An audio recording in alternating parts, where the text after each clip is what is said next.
నమస్తే, welcome to S63 entertainments. నేను మీ అనంకృత. So ఈ రోజు మనతో పాటు కళ్యాణ్ గారు ఉన్నారు. సో మీ అందరికీ ఆల్రెడీ తెలుసు, రీసెంట్ గా అజయ్ బాబు అరెస్ట్ అయితే జరిగింది. దాని మీద వాళ్ళే రివర్స్ అవుతున్నారు. అసలు ఏం జరిగింది యాజ్ ఇట్ ఈస్ చాలా మందికి తెలియక చాలా రకాలుగా రూమర్స్ వస్తున్నాయి. సో దాని గురించి మాట్లాడదాం. హాయ్ సార్, ఎలా ఉన్నారు? నమస్తే అమ్మా, బాగున్నాను. జై శ్రీరామ్ బాగున్నాను. ఇప్పుడు అజయ్ బాబు అనేటటువంటి అరెస్ట్ అనేది జరిగిపోయింది, అది అందరికి తెలిసిందే. దాని మీద రకరకాల రూమర్స్ క్రియేట్ చేస్తున్నారు అన్నది వాస్తవమే. వాస్తవం ఏంటంటే అజయ్ బాబు అనేటటువంటి వ్యక్తి మీద 2012 నుంచి కేసులు ఉన్నాయి. మొత్తం 5-6 కేసులు ఉన్నాయి. అతను ఒక దొంగతనం కేసులో కూడా ల్యాప్టాప్ దొంగతనం చేసిన కేసు కూడా అతని మీద ఉంది. అతను మొదటి నుంచి క్రిమినల్. 2012లో ఒక ఎఫ్ఐఆర్ అయింది, బంజారాహిల్స్ లో ఒక ఎఫ్ఐఆర్ ఉంది, రాజమండ్రిలో ఒక ఎఫ్ఐఆర్ ఉంది, ఉప్పల్లో ఎఫ్ఐఆర్ ఉంది, తుకారంగేట్లో ఎఫ్ఐఆర్. సో మెనీ ఎఫ్ఐఆర్స్ ఉన్నాయి. ఎందుకంటే ఈజ్ ఎ క్రిమినల్ బ్యాక్గ్రౌండెడ్ పర్సన్. భారతదేశాన్ని ముక్కలు చేయాలనే దేశ విచ్ఛిన్నకర శక్తి లాగా మాట్లాడతాడు. హిందూ దేవీ దేవతల్ని దూషిస్తాడు. క్రైస్తవులైనా ఏమన్నా స్పేర్ చేస్తాడంటే పాస్టర్ విజయ్ కుమార్ అనే ఒక పాస్టర్ మీద కూడా ఇతను కేసు పెట్టించాడు, లేడీస్ తో ఒక అక్రమంగా ఇల్లీగల్ కేసు పెట్టించాడు. ఆ ఎఫ్ఐఆర్ కూడా ఉంది మన దగ్గర. అది కాకుండా యేసు క్రీస్తు విగ్రహాన్ని నేను ఎడం కాలుతో దంతాను, మేరీ మాత విగ్రహాన్ని నేను కుడి కాలుతో దంతాను అని పాస్టర్ అజయ్ బాబు మాట్లాడాడు. అంటే ఎందుకని అలా మాట్లాడాల్సి వచ్చింది? యాక్చువల్గా ఆయన he need a controversy, publicity stunts. Sir యాక్చువల్గా ఒక విషయం చెప్పాలి, మీడియా ముందే చెప్తున్నా. ఆయన ఇంటర్వ్యూలు ఏవైతే పెట్టించుకుంటున్నాడో అవన్నీ లిటరలీ మా ఛానల్ కూడా వచ్చిరు. ఆయన ఏంటంటే మనం రిటర్న్ క్వశ్చన్ వేయకూడదంట, ఆయన స్క్రిప్ట్ ఇస్తాడంట. ఆ విధంగా చాలా రకాలుగా ఛానల్స్ లో ఇంటర్వ్యూలు పెట్టించుకొని ఆయన స్క్రిప్ట్ ఇచ్చి చేసేది. ఇది స్క్రిప్ట్ ఇస్తాడు, ఏ ప్రశ్నలు అడగాలో కూడా పబ్లిక్ పబ్లిసిటీ స్టంట్స్ కోసం చేస్తుంటాడు. చాలా యూట్యూబ్ ఛానల్స్ కి వెళ్ళాడు. ఆ యూట్యూబ్ ఛానల్ వాళ్ళని అడిగితే నాకు చెప్పారు దాంట్లో మా సార్ అసలు అలా ఎందుకు అడుగుతాం, దీనికి ఆన్సర్ చేయండి మీరు అని చెప్పినాక, లేదు మీరు నేను కొంచెం తెలివి పెంచుకొని వస్తాను, అవగాహన పెంచుకొని వస్తానని చెప్పేసి వెళ్ళిపోయారు. సో ఇది ఆయన స్క్రిప్ట్ మొత్తానికి వాడు పబ్లిసిటీ ఎలా పెరగాలని వాడే కొన్ని ప్రశ్నలు ప్రిపేర్ చేసుకొని యూట్యూబ్ ఛానల్ దగ్గరకు వస్తాడు. ఇష్టం వచ్చినట్టు మాట్లాడతాడు. కాంట్రవర్సీ అయితే కొంచెం పబ్లిసిటీ వస్తుంది కదా అనే ఉద్దేశం ఒకటి. 2 డబ్బులు వసూలు చేసేటటువంటి ఉద్దేశం 2. Is a basically criminal. అతనికి దొంగతనం కేసు కూడా ఒకటి ఉంది, చీటింగ్ కేసు ఒకటి ఉంది. మొత్తం 6 ఎఫ్ఐఆర్లు ఏమో ఉన్నట్టున్నాయి తన మీద. అందుకనే అతన్ని అరెస్ట్ చేశారు. జైల్లో కూడా ఇతన్ని కొట్టడానికి హిందూ ఖైదీలు, క్రైస్తవ ఖైదీలు కూడా ఇతని మీద దాడికి ప్రయత్నం చేశారు. ప్రయత్నం చేస్తే పోలీసు వాళ్ళు ఏం చేశారంటే, ఎందుకంటే హిందువులు తిడుతున్నాడు, క్రైస్తవులు తిడుతున్నాడు, క్రిమినల్ ఇంటెన్షన్ ఉన్నాడు, సో కొడితే మళ్ళీ జైల్లో ఏమైనా ప్రాబ్లం అయిపోతుందని పోలీసు వాళ్ళు అజయ్ బాబు గుండు కొట్టించారు. జైల్లో గుండు కొట్టించి మీసాలు తెప్పించి కూర్చోబెట్టారు, జనాలు తొందరగా గుర్తుపట్టకుండా. అరే నీ పేరు ఏం పేరు అంటే అజయ్ బాబు అని చెప్పుకోకు, నీ ఒరిజినల్ పేరు ఎర్రప్ప అని ఉంది కదా, ఆ పేరు చెప్పుకోమని చెప్పారంట పోలీసు వాళ్ళు కూడా. ఎర్రిపప్పే, ఎరుపు పప్ప అది వాడు అజయ్ బాబు. సో ఆ రకంగా గుండు కొట్టించారు. ఆడు ఎర్రప్ప అనే చెప్పుకుంటున్నాడు అంట జైల్లో. ములాఖత్కి వెళ్ళిన వాళ్ళ లాయర్ సుబ్బు అని లాయర్ కూడా అదే చెప్పాడు. సార్ అంటే వాళ్ళ మతాన్ని వాళ్ళు గౌరవించుకోవాలి, ఎదుటి మతాన్ని కూడా గౌరవించాలి. బట్ వాళ్ళ మతంలోనే విగ్రహాలు తీసేయండి తన అసలు ఈ క్రిమినల్ థాట్స్ సైకో అండి బేసికల్ గా. అంటే ఆయన మతం మీద కూడా ఆయనకు గౌరవం లేదు. బేసిక్ గా కావాల్సిన పైసలు, ఫేమ్. పిల్లల మీద కూడా అతనికి గౌరవం లేదు. అతని కుటుంబంలో కూడా ఎప్పుడు కలహాలే. వారి భార్యతో కూడా సరిగా ఉండడు అని చెప్పేసి కొంతమంది చెప్పారు. సో అలా భార్య కూడా ఫస్ట్ రోజు వచ్చింది, అయ్యో మా భర్తను అరెస్ట్ చేశారన్నది. ఇంతవరకు వాళ్ళు ఏం మాట్లాడలేదు. ఎందుకంటే వాళ్ళ భార్యతో కూడా అజయ్ బాబుకి ఏం సఖ్యత లేదు. వాళ్ళది లవ్ మ్యారేజ్ అంట, ఇంటర్ క్యాస్ట్ మ్యారేజ్ అని విన్నాను. సో అది కూడా కుటుంబ కలహాలు కూడా ఉన్నాయి. ఏం లేదు అతనికి పిల్లలు, అన్నదమ్ములు ఇట్లాంటివి ఏం లేవు. కేవలం మనీ కోసం క్రైస్తవులను ఏ విధంగా రెచ్చగొట్టాలి, రెచ్చగొట్టింది క్రైస్తవుల దగ్గర నుంచి ఏ విధంగా ఎన్కాష్ చేసుకోవాలి. ఇప్పుడు అరెస్ట్ అయిన తర్వాత వాళ్ళ తమ్ముడికో ఎవరికో అప్పచెప్పినట్టున్నాడు ఆ పని అజయ్ బాబు, డబ్బులు వసూలు చేసే పని. యూట్యూబ్ ఛానల్ అజయ్ బాబు యూట్యూబ్ ఛానల్లో మా అన్న బెయిల్ కోసం డబ్బులు ఇవ్వండి అని అడుగుతున్నారు. బెయిల్కి ఎంత ఖర్చు అవుతుంది? మహా అయితే 30 నుంచి 40 వేలు ఖర్చు అవుతుంది. ఇప్పటికి 4 లక్షలు 5 లక్షలు వసూలు చేశారు. మాకు వచ్చేసినాయి, బెయిల్కి సరిపడా డబ్బులు వచ్చినాయి, ఆగండి, అవసరమైతే అడుగుతాం, థ్యాంక్స్ అనే పోస్ట్ ఏం లేదు. ఇంకా ఇయ్యండి. బెయిల్ కూడా వాళ్ళు కావాలని తీసుకోవట్లేదు. 10వ తరగతి ఫెయిల్ అయిన లాయర్ని పెట్టుకున్నారు, చెట్టు కింద ప్లీడర్ని పెట్టుకున్నారు. ఎందుకు? బెయిల్ క్యాన్సిల్ అయితే ఇంకో 10 రోజులు జైలు ఉంటే ఇంకెక్కువ డబ్బులు వసూలు చేయొచ్చు అనేటటువంటి ఆలోచనలో ఉన్నాడు అజయ్ బాబు వాళ్ళ ఫ్యామిలీ. మరి ఇలాంటి మెంటాలిటీ ఉన్న వాళ్ళు వాళ్ళకి ఏం బోధిస్తారు సార్? ఇది చాలా అద్భుతమైనటువంటి ప్రశ్న. వాళ్ళు ఏం బోధించారు? అసలు అజయ్ బాబు అని చర్చ లేదు. ఆడు పాస్టరే కాదు, ఆడు పాస్టర్ అజయ్ బాబు అని వాడు చెప్పుకోవడం, మీడియా చెప్పుకోవడం, కానీ వాడికి చర్చి లేదు అసలు. అజయ్ బాబు అనేటటువంటి వాడు చర్చిలో ఎప్పుడైనా వాక్యం చెప్పినట్టు కానీ, బైబిల్ వచనాలు చెప్పినట్టుగా కానీ, అజయ్ బాబు గారు అనేటటువంటి వాడు ఎక్కడికైనా చర్చికి వెళ్ళి బైబిల్ గురించి మాట్లాడినట్టు కానీ ఒక్క వీడియో ఉండదు. వాడు ఏ వీడియో పెట్టినా పోలీసుల తల తీసేస్తాను, భారతదేశాన్ని ముక్కలు చేస్తాను, రాముడు ఇట్లా, హిందుత్వులు ఇట్లా, బ్రాహ్మణులు ఇట్లా, కులాలు ఇట్లా, క్రైస్తవులు ఇట్లా, మేరీమాత విగ్రహాలు ఎక్కడ కనబడితే అక్కడ తన్నండి, యేసుప్రభు విగ్రహాలు ఎక్కడ కనబడితే అక్కడ తన్నండి అని ఒక సైకో లాగా బిహేవ్ చేస్తాడు అజయ్ బాబు. హీఈస్ అ సైకిక్ క్యారెక్టర్. అతను ఎర్రగడ్డ హాస్పిటల్లో ఉండవలసినటువంటి వ్యక్తి. దొంగతనాలు అలవాటు ఉన్నాయి అతనికి, తాగుతాడు, డ్రగ్స్ అలవాటు ఉంది, చాలా నీచమైనటువంటి వ్యక్తి మాస్టర్ అజయ్ బాబు అనే వ్యక్తి. Errappa alias Errappa. Okay, so final గా ఇలాంటి వాళ్ళు ఎవరైతే ముందుకొచ్చి పాస్టర్స్ అని పేర్లు చెప్పుకొని తెగ రెచ్చిపోతున్నారో ఆ 2 days అసలు మామూలుగా గడగడగడలాడించేశారు. సో వాళ్ళందరూ ఇప్పుడు కామిష్ అయిపోయారు.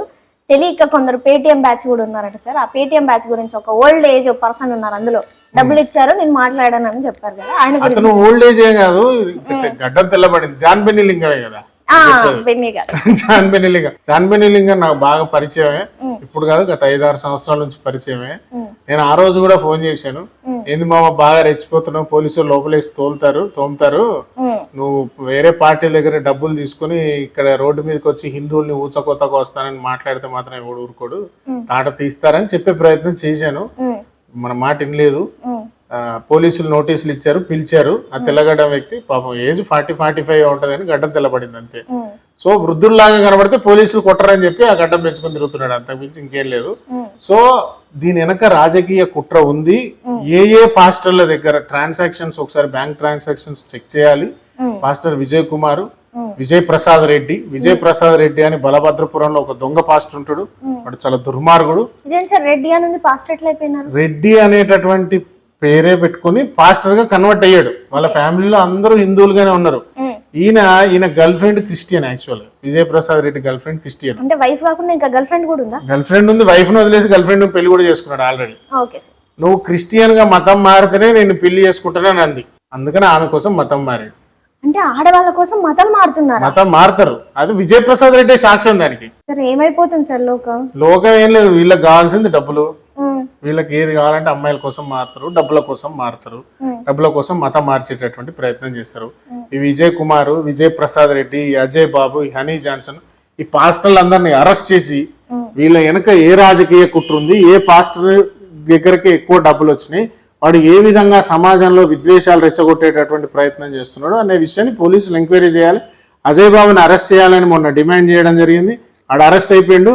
ఇప్పుడు విజయ్ ప్రసాద్ రెడ్డిని కూడా అరెస్ట్ చేయాలనేటటువంటి డిమాండ్ చేస్తున్నాం. సార్ ఇంకొకటి జనరల్ గా ఏంటంటే మన మతాన్ని గౌరవించుకోవాలి, పరమతాన్ని దూషించొద్దు అనేది ఒక కాన్సెప్ట్ లో వెళ్తుంటారు.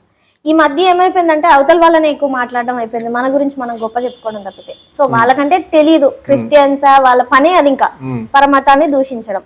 బట్ మన హిందువులలో కూడా మన గొప్పలు మనం చెప్పుకోకుండా ఎందుకు పాస్టర్ల మీదకి వాళ్ళది ఎందుకు వెళ్లాల్సి వస్తుంది? చూడమ్మా, భారతదేశంలో హిందువులు 85 నుంచి 90 కోట్ల మంది ఉన్నారు. వాళ్ళ గురించి మాట్లాడేటోళ్ళు 80 నుంచి 100 మంది కూడా లేరు. అంటే నాట్ 1%. వాళ్ళ గురించి మాట్లాడకపోతే వాళ్ళు చర్చిలలో క్రైస్తవులకు హిందూ మతం మీద ద్వేషం నూరిపోస్తున్నారు. మనం దానికి సమాధానం చెప్పకపోతే వాళ్ళు చెప్పిందే నిజం అనుకునేటటువంటి ప్రమాదంలో ఉంది క్రైస్తవులు. అమాయకులైనటువంటి క్రైస్తవులు పాస్టర్లు చెప్పిందే నిజం కావచ్చు అనుకుంటారు. అందుకని వాళ్ళ కౌంటర్లు ఇచ్చేటటువంటి ప్రయత్నం చేస్తున్నారు. వాళ్ళు చెప్తున్నాము, వాడు చెప్పేటటువంటి తప్పు అంటున్నాం. మన మతాన్ని మనం ప్రేమిస్తాం, ఎదుటి మతాన్ని సహనంగా చూస్తాం తప్ప వాళ్ళని మనం ప్రేమించము.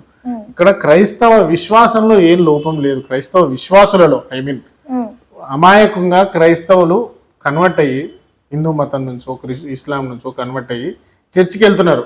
యేసుక్రీస్తుని నమ్ముకుంటే ఏదో అద్భుతాలు జరిగిపోతాయి అనుకుంటున్నారు. కానీ వాళ్ళ జీవితాలు రోజు రోజుకి దిగజారిపోతున్నాయి. వాళ్ళు దశంభాగాలు ఇచ్చి పాస్టర్లు మేపుతున్నారు. ఆ డబ్బు కోసం పాస్టర్లు హిందూ మతంలోకి మళ్ళీ వీళ్ళు వెనక్కి పోకుండా హిందూ మతం మీద ద్వేషం నిఊరిపోస్తున్నారు. సో ఈ క్రైస్తవ విశ్వాసులతో సమస్య లేదు, పాస్టర్లతో సమస్య. వాళ్ళ యొక్క దుర్మార్గాల్ని సమాజంలో బయట పెట్టాలి. ఇప్పుడు అజయ్ బాబు ఉన్నాడు, వాడు ఎంత దుర్మార్గుడు, వాడు దేశ విచ్ఛిన్నకర శక్తి, దేశాన్ని ముక్కలు చేయాలని మాట్లాడినటువంటి దుర్మార్గుడు. దొంగతనం కేసు ఉంది వాడి మీద. వాడు సమాజంలో విద్వేషాలు రెచ్చగొట్టాడు అనేటటువంటి కేసు ఒకటి ఉంది. తర్వాత ఇంట్లో పెళ్ళాం పిల్లలతో కూడా వాడికి సఖ్యత లేదు. ఇట్లా క్రిమినల్ బ్యాక్గ్రౌండ్ ఉన్నటువంటి వ్యక్తి. అట్లాంటి వ్యక్తుల గురించి మాట్లాడకపోతే ఏం చేస్తాం మరి చెప్పు? మాట్లాడాలి కదా, మాట్లాడే వాళ్ళ నిజ స్వరూపాలు బయట పెట్టాలి కదా సమాజంలో. అదే అంటే దేశం గురించి ఇట్లా అన్నిటి గురించి మాట్లాడుతున్నారు. ఇలాంటి వాళ్ళకి దేశ బహిష్కరణ లాంటివి ఏమి ఉండవు సార్. మరి ఇలా రెచ్చగొట్టి ఇలా మాట్లాడి అంత తెలుస్తాం అనేటోళ్ళకి. కాళోజీ గారు ఓ మాట చెప్పారు, బయట నుంచి ఎవడైనా మన మీద దాడి చేస్తే బయట నుంచి బయటకే తరిమేయాలి. మన లోపల ఉన్నటువంటి వాడు పొలిమేర అవతలోడు దాడి చేస్తే ద్రోహం చేస్తే వాడిని పొలిమేర అవతలనే పాతేయాలి. పొలిమేరలో లోపల ఉన్నటువంటి వాడు ద్రోహం చేస్తే ఇక్కడనే గొయ్యి తీసి పాతేయాలి అని చెప్పినట్టుగా ఈ పాస్టర్లు ఈ దేశంలో ఉంటూ ఈ దేశం తింటూ ఈ దేశం గాలి నీరు తాగుతూ పీలుస్తూ ఈ దేశానికే ద్రోహం చేసే ప్రయత్నం చేస్తున్నారు. వీళ్ళందరినీ ఇక్కడే గొయ్యి తీసి పాతేయాలి. వీళ్ళని బహిష్కరణ కాదు చేసేది, గొయ్యి తీసి పాతేయాలి. ఇట్లాంటి పాస్టర్లందరినీ సజీవ సమాధి చేసేయాలి. సుప్రీంకోర్టులో ఈ చట్టం కూడా పెట్టాలి. కోర్టు జడ్జిమెంట్ ఇప్పించి మరీ వీళ్ళని సజీవ సమాధి చేయాలి పాస్టర్లను. అంత దుర్మార్గులు వీళ్ళు, దేశ విచ్ఛిన్నకర శక్తులు. భరతమాతకు ఎంతమంది భర్తలు అని మాట్లాడతాడు ఒక పాస్టర్ విజయబాబు. జాతీయ జెండాని చింపేద్దామని మాట్లాడతాడు ఇంకో పాస్టర్. ఈ దేశంలో ఉన్నటువంటి హిందువులందరి తాట తీస్తానని మాట్లాడతాడు హనీ జాన్సన్ అని ఒక పాస్టర్. ఈ దేశాన్ని ముక్కలు చేయాలని మాట్లాడతాడు అజయ్ బాబు. సో ఇట్లాంటి దుర్మార్గులు తయారైపోయారు పాస్టర్లు సమాజంలో. అంటే వాళ్ళు ఈ భారతదేశం అనేది వాళ్ళది కాదు అనుకుంటున్నారేమో సార్. అందుకే ఖచ్చితంగా వాళ్ళది.